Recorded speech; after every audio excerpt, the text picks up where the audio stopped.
diri lah supaya jangan salah ngomong gitu kan.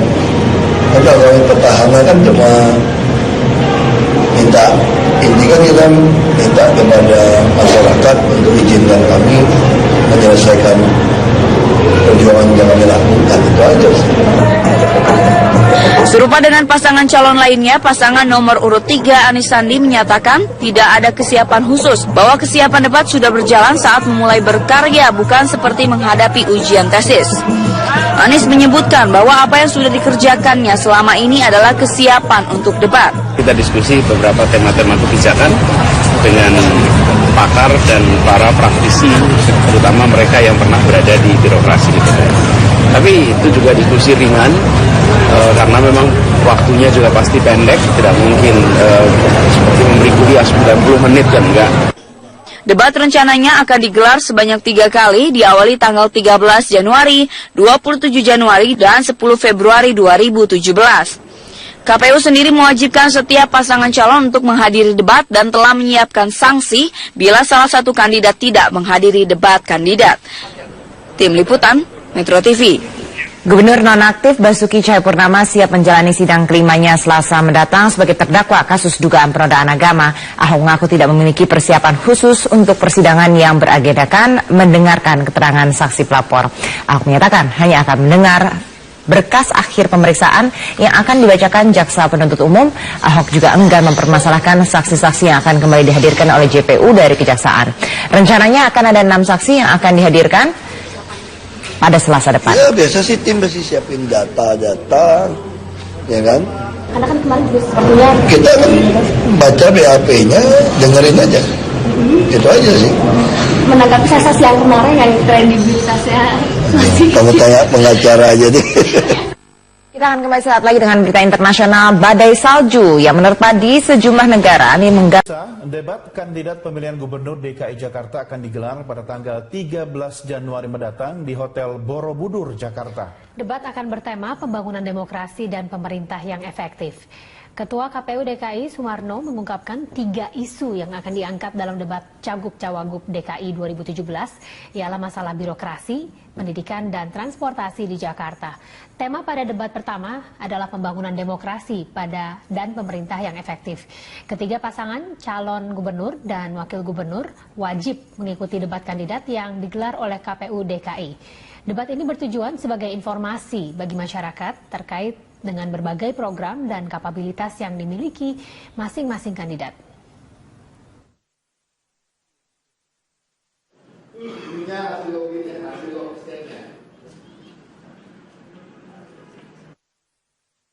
Itu memang terkait dengan persoalan-persoalan yang dihadapi sehari-hari oleh masyarakat ibu kota ya. Pada dasarnya debat itu kan penyampaian visi misi dan program pasangan calon, bagaimana calon gubernur kita itu bisa menjawab berbagai persoalan mendasar di ibu kota kalau nanti mereka terpilih sebagai gubernur dan wakil gubernur.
Pemirsa, KPU DKI Jakarta menggelar rapat membahas tata cara penghitungan suara Pilkada DKI. Untuk mengetahui informasi selengkapnya kita akan bergabung dengan Ibnu Haikal dan juru kamera Andini Anissa Hakim di kantor KPU Jakarta.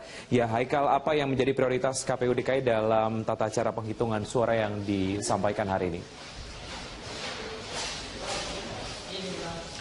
Prioritasnya ada 3 wiki. Yang pertama adalah penghitungan dari Pilkada DKI nanti akan difokuskan dengan menggunakan teknologi secara online.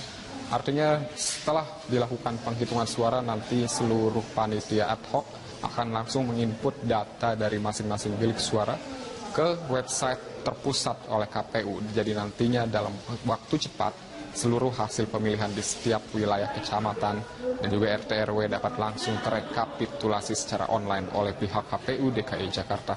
Lalu yang kedua juga wiki dinyatakan bahwa nantinya prioritas utamanya adalah melaksanakan penghitungan secara independen. Artinya nanti setiap panitia ad hoc yang terpilih ini harus terbebas dari afiliasi partai politik ataupun dari tim sukses ketiga cagup dan cawagup, sehingga nantinya hasil diharapkan dapat seindependen dan juga seobjektif mungkin sesuai dengan hasil yang sebenar-benarnya. Dan yang ketiga itu wiki, nanti juga yang diutamakan dan diprioritaskan adalah penghitungan suara secara cepat, artinya distribusi dari surat suara yang telah dihitung dan juga hasil rekapitulasinya akan langsung diserahkan ke sentral pusat KPU DKI Jakarta dalam waktu yang sesingkat-singkatnya, sehingga nantinya ini untuk menghindari terjadinya permainan kertas suara ataupun pemalsuan hasil perhitungan suara, sehingga ketiga prioritas ini diharapkan dapat dijalankan secara maksimal oleh para panitia ad hoc ataupun KPU dari setiap daerah-daerah di kabupaten dan kota di DKI Jakarta, sehingga nantinya hasil pemilu DKI Jakarta pada kelanjutannya adalah hasil yang sebenar-benarnya dan tanpa rekayasa. Memang pada hari ini dari KPU DKI Jakarta Barat sendiri tengah menyelenggarakan sosialisasi kepada para anggotanya untuk bagaimana tata cara penggunaan dari software rekapitulasi penghitungan suara di KPU sendiri. Nantinya para masyarakat dan juga orang-orang yang terpilih mengikuti sosialisasi yang sedang berlangsung ini nanti akan kembali mengajarkan kepada para panitia ad hoc dan juga KPU di setiap daerah untuk nanti rekapitulasi atau menginput data hasil rekapitulasi ke website yang sudah disediakan oleh Pemprov DKI Jakarta, KPU Pemprov DKI Jakarta, sehingga nantinya hasilnya dapat dilihat secara online dengan cepat dan juga tepat dan sesuai hasil yang objektif yang ada di lapangan. Wiki Adrian. Langkah antisipasi akan dilakukan oleh KPU DKI Jakarta jika kemudian ada upaya yang mungkin mencurangi pemilu nanti ataupun pilkada nanti.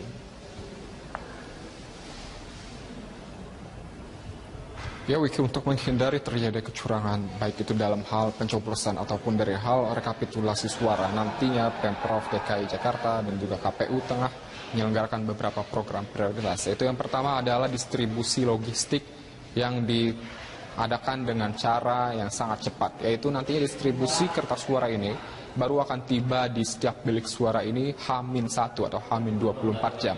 Ini untuk menghindari kemungkinan terjadinya permainan kertas suara oleh oknum-oknum yang tidak bertanggung jawab. Sehingga dipastikan nanti pada malam H-1 seluruh mobil-mobil pengangkut kertas suara akan langsung jalan dan mendistribusikan kertas suara dan juga paku dan bilik dan hal-hal yang dibutuhkan lainnya ke bilik suara masing-masing di setiap daerah, dan nanti langsung akan diamankan dan tersegel secara rapat, dan nanti pembukaan segel akan disaksikan oleh masyarakat.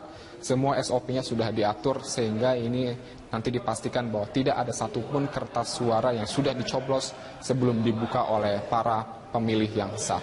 Selain itu juga dipastikan bahwa tempat percetakan suara, kertas suaranya ini sendiri diawasi secara ketat 24 jam selama pengawasan, selama proses pencetakan kertas-kertas suara tersebut, sehingga nanti dipastikan bahwa pihak percetakan ini adalah pihak percetakan yang dapat mempertanggungjawabkan produksinya dan juga independen dan menghindari ada permainan oknum yang ingin merusak objektivitas dan juga keabsahan dari Pilkada DKI sendiri. Selain distribusi kertas suara, Wiki juga nanti KPU DKI mengundang beberapa lembaga swadaya masyarakat dan juga NGO untuk mengawasi proses pencoblosan hingga penghitungan dan rekapitulasi pusat selama masa pemilu nanti. Nantinya LSM dan NGO ini adalah orang-orang yang di luar pemerintah. Ini bisa berupa organisasi swasta ataupun komunitas di masyarakat yang ikut diundang oleh KPU, ikut duduk dan mendapatkan kursi ketika menjadi saksi penghitungan hasil penghitungan suara di setiap RT dan juga RW. Sehingga diharapkan dengan adanya orang dari luar ini, hasil penghitungan dapat independen, objektif, dan juga menghindari permainan-permainan dari oknum-oknum yang tidak bertanggung jawab. Itulah yang dapat kami laporkan. Wiki Andrian, kembali ke Anda. Ya, terima kasih Ibnu Haikal yang sudah melaporkan dari kantor KPU DKI Jakarta.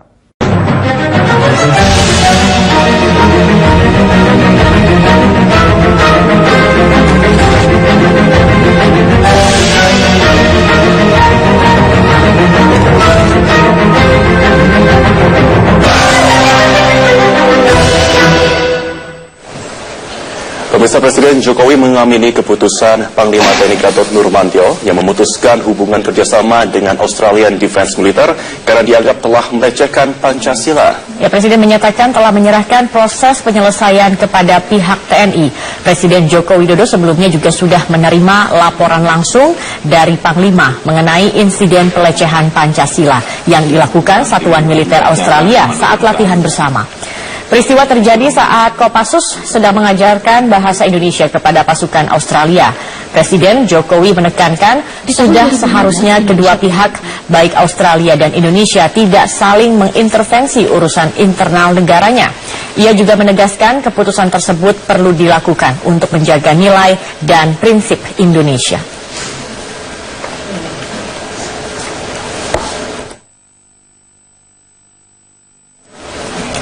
Hubungan militer Indonesia dan Australia retak gara-gara anggota Australian Defence Force atau ADF diduga melecehkan Pancasila. Ya, menurut Menteri Pertahanan, pemutusan hubungan kerjasama militer agar ditunda karena pihak otoritas Australia telah menghukum anggota AFD tersebut. Ulah anggota Australia Defence Force yang diduga melecehkan Pancasila membuat hubungan militer Indonesia-Australia terganggu. Pihak TNI memutuskan hubungan kerjasama militer dengan negara kanguru tersebut. Dugaan pelecehan terhadap Pancasila ini terjadi saat prajurit Kopassus tengah melatih pasukan khusus di Australia. Anggota TNI yang mengajar di Sekolah Pasukan Khusus Australia juga ditarik kembali ke Indonesia. Pihak TNI akan menghentikan seluruh kerjasama dan latihan militer dengan Australia untuk sementara sambil dilakukan pengkajian ulang. Kajian itu nantinya diharapkan dapat memberikan keuntungan pada dua belah pihak.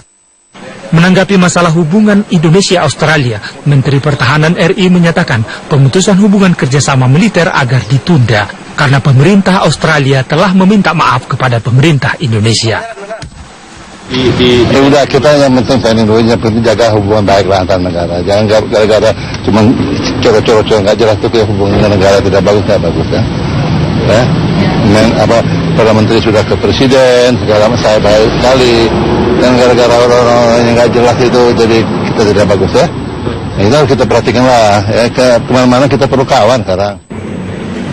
Menteri Pertahanan Australia berjanji akan menuntaskan kasus anggota Australia Defence Force yang diduga melecehkan Pancasila.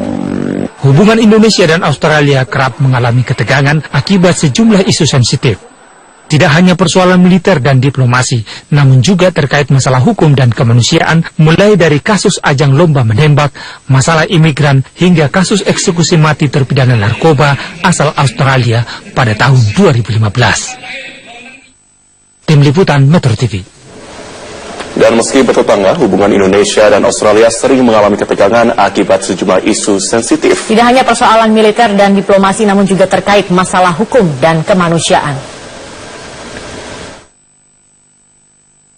Di tahun 2015, Indonesia pernah menyesalkan sikap militer Australia dan Amerika Serikat yang mencurigai kemenangan telak prajurit TNI di ajang menembak Australian Army Skill at Arms Meeting.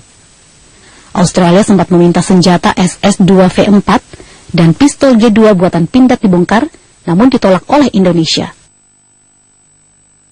Pada Juni 2015, hubungan Indonesia-Australia juga sempat memanas akibat isu imigran. Aparat Australia diduga menyuap kru kapal yang membawa 65 pencari suaka asal Bangladesh, Myanmar, dan Sri Lanka yang sedang dalam perjalanan menuju Selandia Baru agar kembali ke perairan Indonesia. Di tahun yang sama, Australia pernah mengancam akan menghentikan kerjasama militer dengan Indonesia, termasuk menghentikan bantuan hibah pesawat Hercules. Ancaman ini dikeluarkan setelah Australia marah dengan keputusan pemerintah Indonesia yang mengeksekusi mati terpidana narkoba asal Australia, Yuran Sukumaran dan Andrew Chan pada bulan Mei 2015. Pemerintah Australia bahkan sempat mengulangkan duta besar mereka di Jakarta. Di tahun 2013, hubungan Indonesia-Australia juga mengalami ketegangan akibat aksi penyadapan yang dilakukan Australia terhadap sejumlah pejabat Indonesia. Termasuk diantaranya terungkap skandal penyadapan dan peretasan terhadap telepon Presiden Indonesia saat itu, Susilo Bambang Yudhoyono, yang dilakukan intelijen Australia pada tahun 2009. Akibat kejadian ini, hubungan kedua negara baru mulai mencair setelah ditandatanganinya Code of Conduct di Bali pada tahun 2014. Meski hubungan kedua negara sempat memanas akibat isu sensitif, Indonesia dan Australia juga memiliki hubungan relatif baik di sejumlah bidang, seperti penyusunan kerjasama pertahanan dan penanganan terorisme. Tim Liputan Metro TV. Selain memutuskan kerjasama militer dengan Australia, Indonesia pun memutuskan seluruh hubungan kemitraan antara Kementerian Keuangan dengan JP Morgan Chase Bank yang dinilai merugikan ekonomi Indonesia. Hasil riset JP Morgan pada akhir tahun lalu menjadi alasan penghentian kerjasama antara Kementerian Keuangan dan lembaga keuangan asal Amerika ini. JP Morgan merilis riset berjudul Trump versus Tactical Changes yang berisi rekomendasi bagi Indonesia dari level overweight menjadi underweight. Sejumlah analis saham tanah air menilai keputusan JP Morgan menurunkan peringkat surat utang Indonesia sebanyak 2 tingkat dianggap anomali, khususnya saat lembaga-lembaga lain memberikan proyeksi positif pada perekonomian Indonesia. Riset yang dikeluarkan oleh JP Morgan dinilai tidak berlandaskan indikator yang tepat. Posisi JP Morgan sebagai dealer utama penjualan surat utang negara akan mungkin mengarahkan investor justru menghindari pembelian surat utang.